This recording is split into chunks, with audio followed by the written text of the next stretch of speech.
Good morning. Welcome to Viewpoint, your program of personalities, politicians, and perspectives. I have an important announcement. There will be no political stuff talked about this morning. Oh. We've about had all that we can handle. Thank you. Well, you're going to get a lot more before the day is over. Let me say this about that. Anyway, in any event, more's a pity. This is a program with Judith Busby and the old fella work hard to bring in guests from around the community to tell us about what's going on in the community. And today, I think we've been exceptionally successful in this quest this morning, Mrs. Busby. Usually start with a kudo. And as I use the word kudo, I have not a clue as to what I'm going to do. You mean you don't have one? Well, yes. In fact, we'll just dig, and it's not too tough to dig one up. Street crews. This has not been the best of time for folks who have that kind of work. And Judith was just saying about how they came to her yard and picked up her limbs and so forth. So kudos to those folks. Mrs. Busby worries a lot about the tree limbs in her yard. She needs to get a life and quit worrying about it. At my age, you don't really have like a whole lot of social life left over. But to be serious, these are not easy days to be out working. So those folks in the utilities and so forth who have to get called out and so forth, kudos to them. Now, let me see. The next thing in order of business, I think would be appropriate. I think Mr. Ash may or may not have a telephone call. We're going to wait and see before we introduce our guest this morning. Well, I have cat duty, though. See? Okay, you're going to let the cat out and then introduce Mr. Donuth, okay? Go, Kitty. So, why don't you go right ahead and introduce our guest this morning? Oh, I've really been... I appreciate him very much. Kind of known his family by virtue of my own brother. So I've known the Donut family, and I remember Marie and what was Mr. Donut's name? Henry. Henry, yes, and that caramel corn shop on the corner of the alley there on Pulaski Street, across the gym lunchroom. A couple eking out a living there, so and God love them, they worked hard. Yeah, so let's get down to serious business. Introduce this gentleman. This is really going to be interesting, people. Pay attention. Mr. Donuth is a board member of the Logan County Genealogical and Historical Society. And I've really been looking forward to this, and I didn't realize, there's so much I don't realize. You have a really neat publication for your people called Roots and Branches that has all kinds of history, some of it headed by headlines on the articles that we wouldn't dare utter today because we'd be thought of as, immoral? Illegal? All of the above. The Lincoln Developmental Center, there's a big article in here about it, and it was called the Feeble-Minded Asylum. And if we use that term today, I don't know what they do to us. Take us down on the square and flog us, yeah. Yeah. Bill, how long have you been associated with this, and do you just get more and more hooked right along? Have you gone way back in your own family? I've been with the society since 2003, 2004, after I retired. And you can take your mask off, my man. We're better than 6 foot apart, and it's so much easier to understand people without. Thank you. But there's a handsome fellow underneath that. I didn't realize that. Glad somebody thinks so. But the articles that I put into this quarterly, since I am the editor of it, I find in the old newspapers. Newspapers are the history books of every community. Right. Yes. And if you can find them, you can get a lot of information. Like that article you were just referring to was the 1877 introduction of the asylum to the community. Mm-hmm. And it had a whole background of how it was developed and who the movers and shakers were and who were the board members. There were a 3-member trustee board for that. And the land that was owned by Robert Latham is where it sits now. So it's still there. Goes around, comes around. Didn't change much in all these years, did it? It's still, we buy the land from the guy who has the name, don't we? Yes. Well, he had the land. It's either he or Scully, I guess. It's interesting, Bill. I think of the state school, and in '46 I came home like thousands of others, and that is where I joined the American Legion, and I think that's the largest Legion class they ever had in the state of Illinois. It was in their gymnasium out there, and we had guys from everywhere, and it was a huge business. And so that's where the American Legion joined that organization, which was formed in Paris, France, by the way, in the First War. You might remember the First War, Judith. Yes. Very well, vividly. She was one of the Red Cross nurses. It was in all the papers. Oh, Jim. Exactly. Bless you. But seriously, that was kind of an interesting little sidebar issue there. I was always kind of proud of that. They named that the Dr. Bill Fox class. W.W. Fox was the administrator at the state school in those days. That's what we call it commonly, the state school. That's just the words they used. And he was also a veteran, and they named that class in honor of him. And I always thought that was kind of... Curtis Fox, by the way, walks these very streets today and does a lot of... He comes in your office a lot, does a lot of... Does nice work for us in the very nice young articles man. in the Anyway, paper. that's kind of a personal connection I had with the state school, going way back. Billy, how did you get interested in history so that you're so involved? And thank goodness you are, because you're an important linchpin down there. And we're going to talk about the Genealogical Society in just a minute. We want to go back and pick up on that. But how does it, were you interested in history as a young man? Not very interested. Wasn't one of my favorite classes. I didn't have a good memory for memorizing all those dates, and that was laborious for me, so I just did what I could. I don't think I ever got an A in any of my history classes, but to get started into it, when I retired, I was doing genealogy of my family, and I had a second great-grandfather who lived in Postville, came in 1850, 51, somewhere about then. So I started looking for information through the Logan County stuff on him, and then I would start finding other things, and it just kind of grew and like a snowball. I can just imagine as you'd pass one item and then the next, oh my gosh, look at that. Oh dear, I didn't know that. Going through It would really be exciting, I think. Mr. Donath became the Henry Louis Gates Sr. of Logan County. Now, for those of you who don't know Mr. Gates, you're going to start reading up a little bit. He's a historian of note, college professor, history professor, and goes back into genealogies to some considerable length for people of note, famous people and so forth, and tells them things that they didn't know about their family. Aunt Marie slept with so-and-so and all those things. But Henry Louis Gates is a very interesting man. And so we have Bill Donath sit right here in Lincoln, Logan County, our own Henry Louis Gates. Well, you got to remember that Henry doesn't do it alone. Yeah. He's got all the genealogists behind him to do that. Oh, yeah. And that's true here, too. We've got researchers who do the work, do the legwork and the researching, and if somebody has a query, they either email it to us or send it by mail or phone call. What happens is we take that name and the information they're looking for, do what we can to find it. If I can't find it, we have 3 other people who might.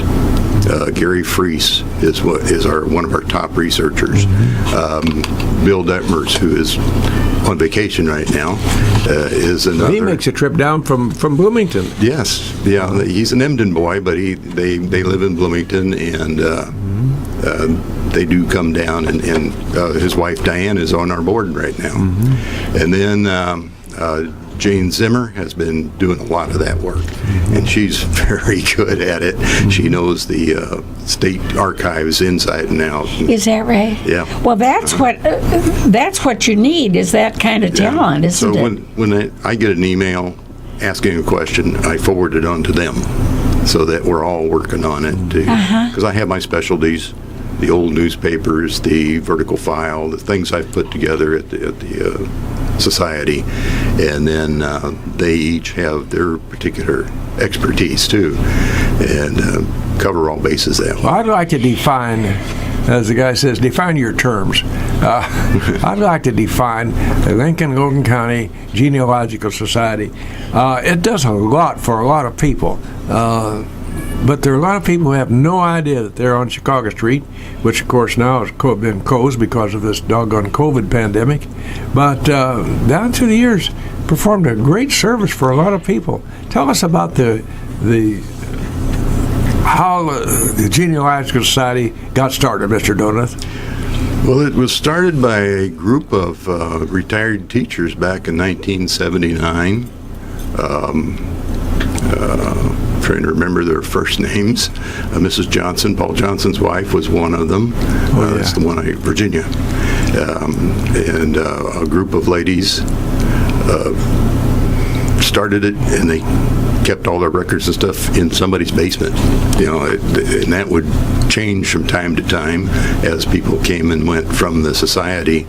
But they would keep their records and stuff in the basement. They had no real home to keep that stuff, and it wasn't until the year 2000 that they got the building now that we're in.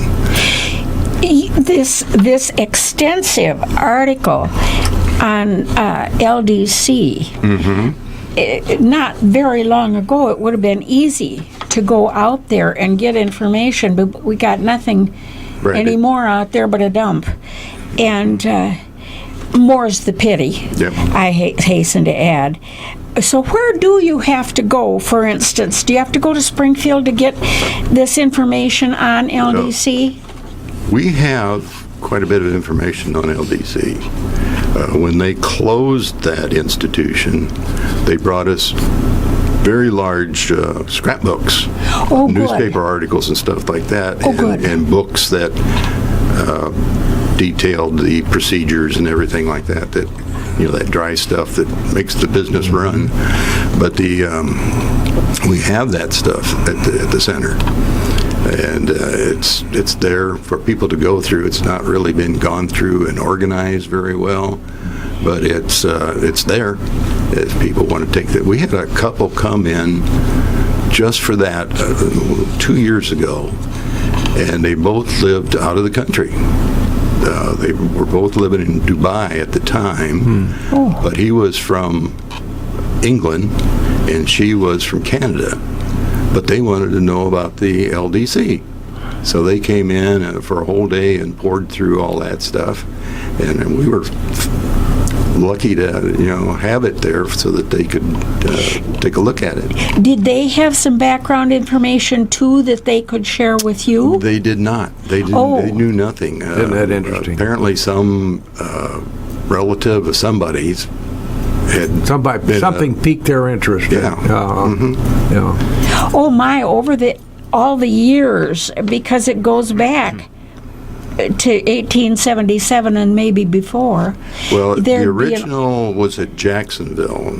Okay. And that was, I think 1875 is when they started talking about building this one.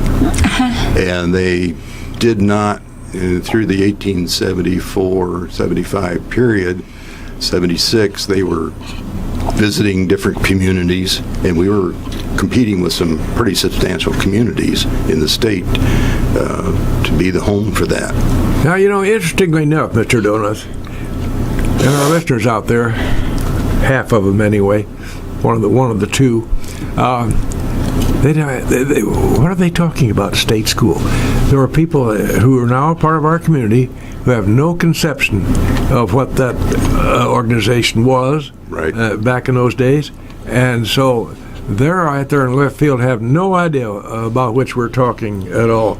Lincoln State School was called formerly Lincoln State School and Colony, if I'm correct about that. They And, had the property that is now the prison south of town, and that was the colony. They grew the food for the raised the beef, raised milk cows out there. So it was all farmland out there to produce food for the institution. Sure. Well, that was a big part of this community. Yes, it was a big employer. One of the biggest payroll, employers. economically, it was a huge part of this community. If you had a good job at the state school, you were set. Yeah. Now there's an aura about it that everybody just kind of keeps pulling the blankets back up over it so nobody will know what was going on out there. There were people who were developmentally disabled. Yes. And they had to have a roof over their head. They had to have somebody to feed them, take care of them. And so those were the main patients. But the hardcore truth of the matter is, I have no way of knowing this, but I'm certain in my mind that we had a lot of folks out there who really had no business being, quote, patients out there. They were dumped. Very functional for society. Another That did happen. That did happen. Another of your publications has a couple articles on skating in the winter and how they'd skate on the river. And the streetcar would take them out to the bridge over Salt Creek and let them off, and they'd get their skates on and go down on the river and skate over Salt Creek. Yeah, it was amazing for me reading about this stuff because that's where the ice came from for the saloons and the restaurants. And they used to cut ice off of Salt Creek 14 inches thick. Wow. So they got cold. Yeah, darn. They got cold for a long time to do that. And they didn't have the kind of clothes then that they had No. today. By golly, when it was 14 below, I bet you knew it. You know, I suspect that confession is good for the soul. So here on public radio, I'll confess that my volunteer's job kind of went wanting when I was volunteering at the Genealogical Society. They had asked me to file obituaries. Well, I thought that's fine. I can do that. Well, at the end of the first day, I could see I was getting nowhere at all because I was reading all the obituaries instead of filing. So I lost my job. Fired as a volunteer because Good thing you found another the business. Genealogical Society does a world of good for a few people.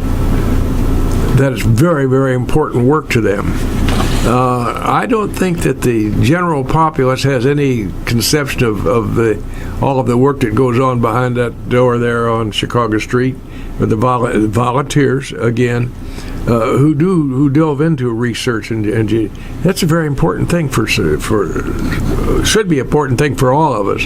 But for some folks who are trying to tie the knot somewhere back in their family that they don't know there was a gap there, you do a lot of good work. We try to find something for everybody. Sometimes that's difficult to do because a family may not have been here very long. One of the things that I wanted to do today was try to drum up memberships. The membership is only $15 a year. And with that, you get 4 of these quarterlies, the ones that you're looking through now. That's worth the $15 easy. It's easy worth that.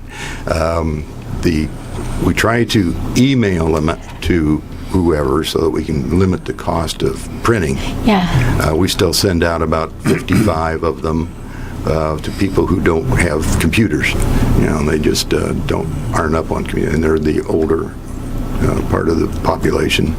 So we have that, and we're trying to shift it over to the computer so that they can read it, and they can enlarge it as large as they want, so they can read it in large print. Yeah, Well, there you go. This is a commercial. We're asking for people to be members of the Logan County Genealogical Society. It's very easily done. And so as we ease into the commercials for the people who sponsor this program, we'll go to that, then we're going to come back and tell them how to sign up, make it easy. Go right ahead, Mr. Ash. Right back live in the studios here this morning, Wednesday morning. It's Viewpoint, of course. Morning with Mrs. Busby and the old fellow try to bring interesting people in from around the community to tell us what the heck's going on in the community. There are a lot of people who just do not know, have no way of knowing about the Logan County Genealogical Society. I almost didn't say that word correctly. Genealogical. There you go. It's a tough one Right. for people. Very important to people who want to know a little more about their families and their history. They do volunteers doing a lot of good, and some of them become just doggone good at research and genealogy, and that's an art in and of itself. Yes.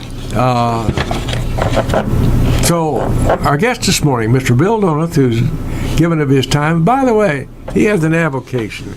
I know it on Facebook where he publishes pictures of wonderful old cars. Where in the world do you get those pictures, Well, Bill? I saw one on Facebook one day, and I liked it, and I knew other people would like it too. The old 1920s and 30s autos. So I just forwarded it, and you saw it. Oh, Everybody yeah, else, there's this I one. send stuff out to you. 1926 Duesenberg with the top down. And then once you click on something like that, they send you more. Yeah. Oh, And so been Well, seeing some really neat it's kind of cars. a neat little service. It's an aside from genealogy, but on the other hand, it's a part of our history. but it kind of dovetails with the genealogy. Yeah. Anyway, you do us a service by doing that. Bill's one of these quiet fellows. He doesn't spend much time at the downtown tap.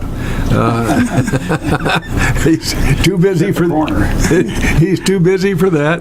Happily, we have people like Bill Donath and Diane Farmer, Diane Osborne, Roseanne Coors, Joanne Marlin, Mary Ellen Martin, the First Lady of Burtonview, Brenda Jones, Kirk Dobehall, retired teacher, and Diane Detmers, the lady is from, she and her husband Bill live up in Bloomington, and they still come down. She's on the board, and Bill still does research for us. When I ask him, he doesn't come in very often anymore, but he works from home. Well, that's wonderful. Just He's like got a lot A lot of of us have people been do doing. anymore. We're talking about the Roots and Branches, which is a publication of the Logan County Genealogical and Historical Society. Now, we have a book going here on the counter which I want to talk about because I'd like to sell these books for Mr. Donath. Author, tell us about it, Mr. Yes. Well, this book kind of got held up by COVID when I had it published originally about a year ago. And it's on, the title is The Spanish Influenza Epidemic in Logan County, 1918 to 1920. And here we are in the middle of a COVID pandemic. Yes, and like I said, it was at the printers when COVID broke, so it was a couple of months before I could get it. Mm-hmm. So we've been selling it here lately. I've been re-advertising it, and we're doing that again today. But I'll hold it up so Jim can get a picture of it. And it's filled with all the articles I could find in the county newspapers from Lincoln, Atlanta, and Middletown. Mount Pulaski's papers weren't functional at the time. And here's the back. And but the articles tell of people who had it, the doctors that worked with the people, and who died. Over the year and a half that it was here, Logan County lost approximately 500. That was a big group of people. It was a big number back in those days, and they learned a lot about how to control it. You'll look through the book and you'll see the pictures of people. The kids selling newspapers have masks on. Mm-hmm. The soldiers had masks on. Mm-hmm. The nurses had masks on. Mm-hmm. So it was known then to put those masks on and keep them on as long as the thing was around. Mm-hmm. So it's not a hard thing to do, and it's a benefit to everybody. And that went away back in 1920. eventually it went away. That's interesting. Did you know, find lots of similarities, though, between that flu epidemic and this coronavirus? Only in the way people have reacted to it. The lesson is here of how to deal with it and keep yourself safe. And if people know how to stay safe for themselves, they know how to keep other people safe at the same time. I think of There you this go. today, and here we are in the middle of this pandemic now. It has a very direct meaning to this fellow. My father was working in Chicago at the time, and he was rooming with a fellow from Lincoln by the name of Jack Devaney, Devaney's Bakery. As a matter of fact, he called Jack Devaney Jelly Roll. That was it. Anyway, they nursed one another as young men. They nursed one another through this and got through it. And I want a quick story about Jack Devaney. When my father died, Jack Devaney was on the West Coast on business.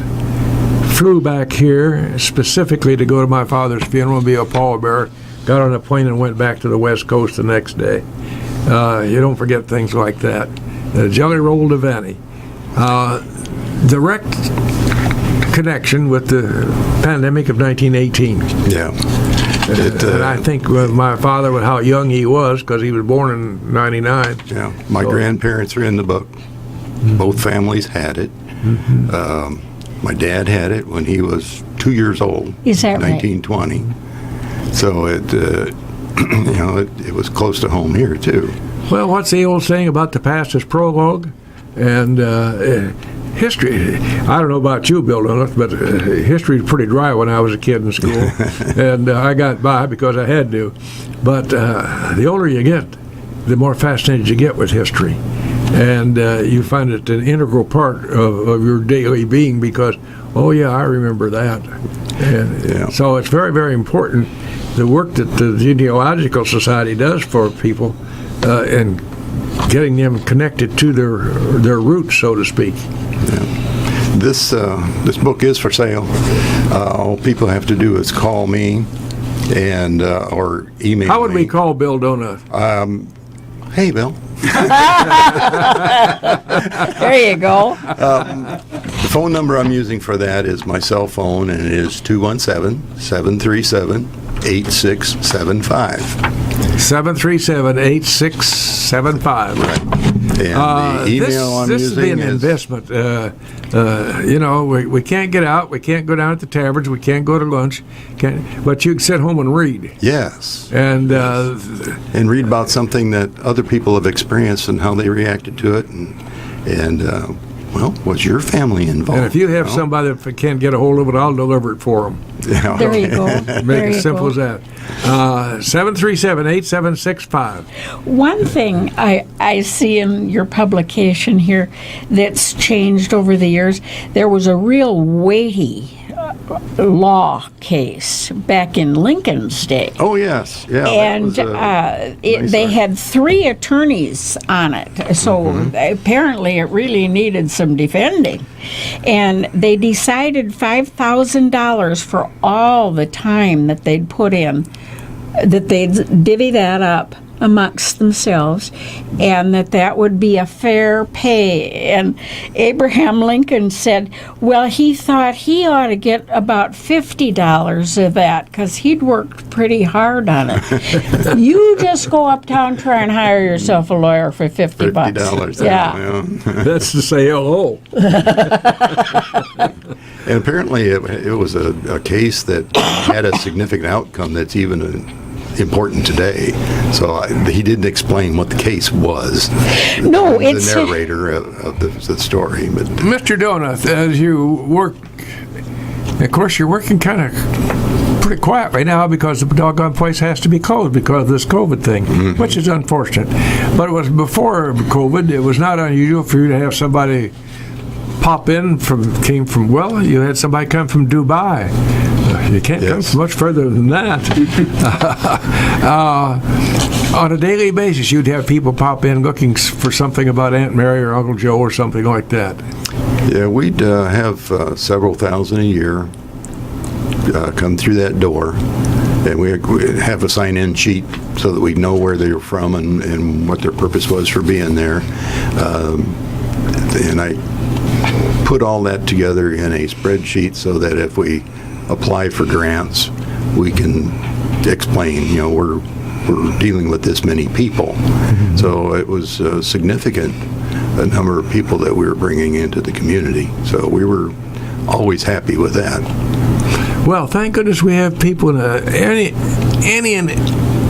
each community is lucky to have somebody like that who has the interest and the motivation to stick with it and look and see if they can come up with information. It's doing a marvelous service for a lot of people. Well, we keep working at it. We keep finding more. Our mission is to find, collect, and preserve the history of Logan County.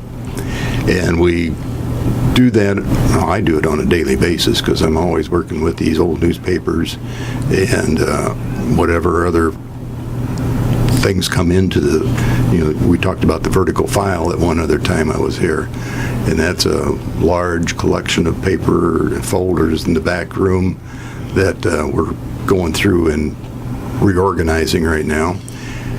Get that ready so when we open, it's available to more easily available to the researchers. Your opening or reopening date should say probably. Is that dependent upon the governor and when he decides to open things up? What's going to dictate to us? And us,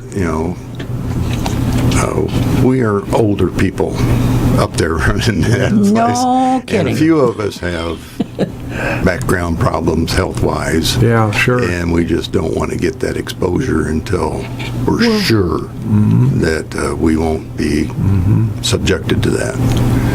And so we're waiting.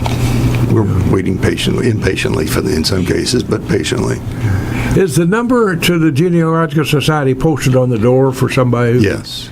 All right. And that front door is right opposite the depot. Yes. It's on the 112 North 100 Chicago. block of It would be the old basket grocery. Basket grocery door. Yeah, there you go. Elmer and Louise Brown's Basket Grocery. So you can avail yourself of that number. History's a lot of fun. Yeah. Well, the number for the society is 217-732-3200. 732-3200. That Right. ought not to be too tough. And call, make an appointment. We do take people with appointments if they need to come in. Well, you want to have come pretty in. liberal office hours, Tuesday, Thursday, Friday, 11 to 4. Yes. That's pretty plenty. I would think. Yeah. I normally do the Fridays, but I haven't been going in just because I can do what I do at home. There you go. A lot of people are working from home, aren't they? A lot more comfortable that way. Well, you do a yeoman's job on gathering this information. I should think you'd just get addicted to these issues that you That's have. what happened to a fellow I know who was doing obituaries. He got addicted to them, wasn't doing his work. The obsession sometimes turns into books. Well, we just saw and heard about the Spanish flu book. The one prior to that was on World War I, and it's every bit as large and has a lot more pictures in it.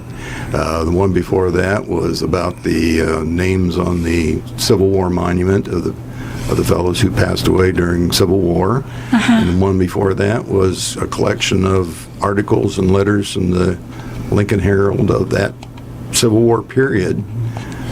So as I was collecting it, it just got big enough to put it into a book. Now, in your office uptown on Chicago Street, do you have the back issues of the papers that were published here in the county? We have a lot of that on microfilm Oh, good. because those old papers. There across the alley to the library, there's access to a lot of stuff there. They have the microfiche. And the microfilm there is, I assume it's still in the same place where it was. It's been a while since I've been in the library to do work with the microfilm. But what I'm working on right now is a collection of the Lincoln Herald that came out of the MKS Jewelry Building. That was where the Herald was published for years and years, and these papers I have, excuse me, range from 1873 to 1895. It's not a complete set, but the years 1873 to 1882 are pretty complete. Good representation. Oh, yes, and that's Yes. why you've got the articles in your hand. Yes. Some of those were just pristine. Others were not. Not so much. Bill, Discarded a few of I'd them. like to get back to your book just a minute. Go ahead. Okay. Let's see what the name of that book is. And, when we get old, there's only so much we can get. So you don't have to go out and buy us new underwear or new socks or anything like that. But if an old man like me has a birthday and somebody wants to get something for them, Bill Nutt's new book, which is relatively new now, came out when It's still in the same copyright year. so, and that book is called. Oh, no, it's not. Excuse My me. eyesight It's is not that 19 good. I can't 2020, read. yeah. Give us the full title of your book, sir. Okay, it is The Spanish Influenza Epidemic in Logan County, Illinois, 1918 to 1920. It sells for $30. The money helps keep the doors open. Yeah. At the Logan County Genealogical Society. So you want to help out, you can do that. The membership is inexpensive, and you get 4 quarterlies, which is 80 pages of $15 a year. Logan County history every year. So, you can be easily entertained for a small amount of money. If there was one thing you'd like to talk about the next 5 minutes, Bill, what would it be? What particular transactions, or singular or plural, have you come across that have been kind of riveting as far as attention is concerned? Well, even more than that is we need volunteers like everybody else does. We're going to be aging out of it in the next few years. I will be anyway. I know that. I know something about that. And we need to replenish that staff. So if you have an interest in history and working with old records and stuff like that, give us a call. We'd be But in your enthused to mind, have as you. you're thinking of it, you mustn't hearken back to your history class in high school or something. No, because this is it's going to just be a whole completely different new. Just thing. about everybody that comes in and I start talking to has that same story. I didn't like history in high school. See? Well, I like it now. Yeah, right. Exactly. It's just a different approach. Yeah, it's not It's not dry, being is it? fed to you. You can ignore what you don't want to read and pick up what you do want to read. And as you look at these things, it's so fun because these names that are listed in your publications, Yep. same names we've got here today. Yes. Yeah. They tend to stay around. Yeah. And I've noticed that they've had articles in the paper about the people who moved west to Kansas and Nebraska, did the farming out there. Sure. And those names are still there too. Uh-huh. And it's amazing that we fed the West when all that was going on right after When the Horace Civil War. Greeley said, "Go west, young men," some did, didn't they? Yep. Yep. The staffing of the place is vital, and of course that depends upon volunteers. And thank goodness we have a precious few who show up on a regular basis and do a whale of a lot of good, and in the process find they're having a lot of fun themselves. Yes. Yeah. You have an unusual group. They're kind of gathered together with a common cause. And one of the causes I'd like to take today is to sell Bill Donut's book. Don't hesitate to call him at his phone. And if he can't get it delivered, I'll come to your house and deliver it for you, Bill. Go ahead, sir. I do mail them out of town. So if people are out of town far enough that I can't drive there, I've driven to Mount Pulaski already to deliver a book. And in the county, I can probably get it to you personally. Outside the county, I can get it by mail. You know, there's a lot of folks over there in what I call Vinegar Hill. I do that fondly because that was their name from way back. Still intensely interested in that community over there and do a lot of things. The folks that got banded together to take care of that courthouse. They're proud of it, and justly so. So Proud of the whole while town. we're at it, we'll just doff our hats in the direction of those folks over at Vinegar Hill. Each one of our own community. Middletown, we just delivered that. Tell us a little bit about that flag we delivered to Middletown. Oh, the Middletown flag is probably the college people can tell you more about that. Yes, But, we're very proud of that work. But it's been on Facebook. It's going to be displayed for the first time on Lincoln's birthday, the 12th of February, I believe. The display case for it went in over the weekend, and they'll have that available to us and they'll tell us, I'm sure, when it's going to be. But it's a huge flag, and it's been restored. Several $1,000s worth of work done on that to restore it. But it was used in a parade of the Wide Awake group, and Abraham Lincoln actually either sat on it or draped over his shoulder. Somehow he was connected to that flag. He was in Lincoln contact College with has it. been instrumental in getting that done. And, you know, we got nuts out there that tear down flags or monuments or anything because they just don't know any better. Bill Donath, our guest this morning, representing Lincoln Genealogical and Historical Society. We thank you for being with us. As I sign off, Judith, I'll say happy 68th birthday to my son. Oh.